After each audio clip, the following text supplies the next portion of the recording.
Bonjour. Bonjour.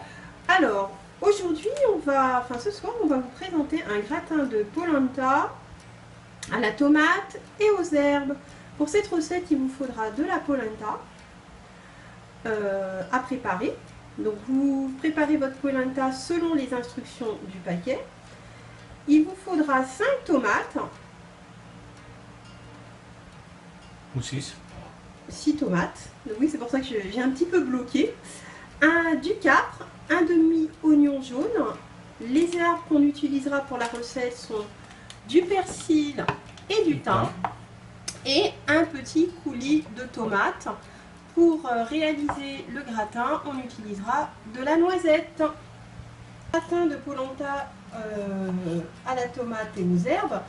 Alors, on découpe dans un premier temps l'ensemble des tomates en rondelles. La polenta est en train de cuire de son côté selon les instructions du paquet. La polenta cuit selon les instructions du paquet. Pour l'aromatiser, on va y rajouter le demi-oignon jaune que l'on a découpé en carrés. Techniquement, c'est émincé.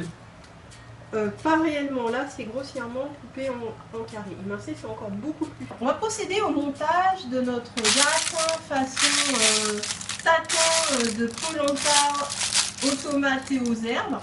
Alors, on va commencer par mettre au fond, parce que ce sera un tatin, on va le retourner à la fin. On va mettre notre coulis de tomate, donc une bonne cuillère de coulis de tomate au fond du plat. Voilà, on étale, hop. Okay. On y rajoute les 10 baies de capre qu'on a concassé. On en met un peu partout de façon homogène. Sur une taille. C'était l'idée.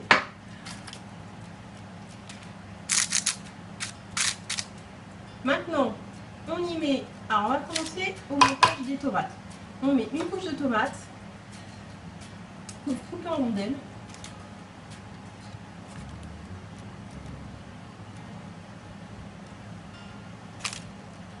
Et on asperge d'aromates. Bon. Persil et thym.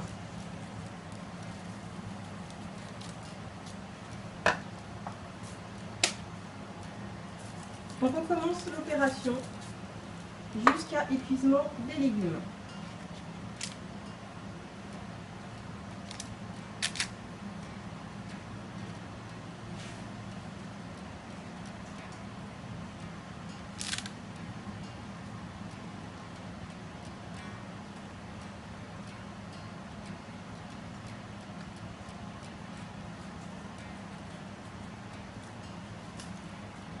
La polenta bien par-dessus les tomates.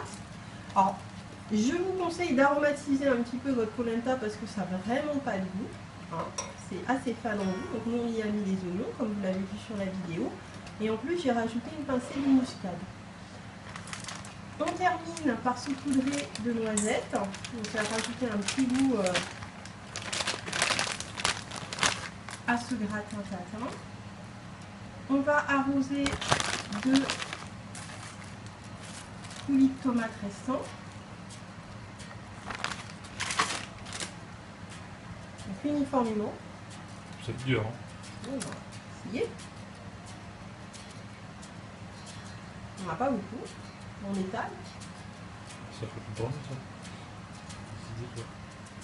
Alors ce que j'aime bien avec le français, c'est que dès qu'on est contrarié, c'est forcément un mot grossier. C'est le bordel, je te dis. C'est pas grossier. Donc on étale, on mélange par-dessus, voilà. On ne veut pas forcément quelque chose de super lisse. Et on finit avec une cuillère à soupe d'huile. Une cuillère à soupe d'huile au-dessus de tout ça. Au four, 1 heure à 200 degrés. On met ce plat pendant 1 heure à 200 degrés.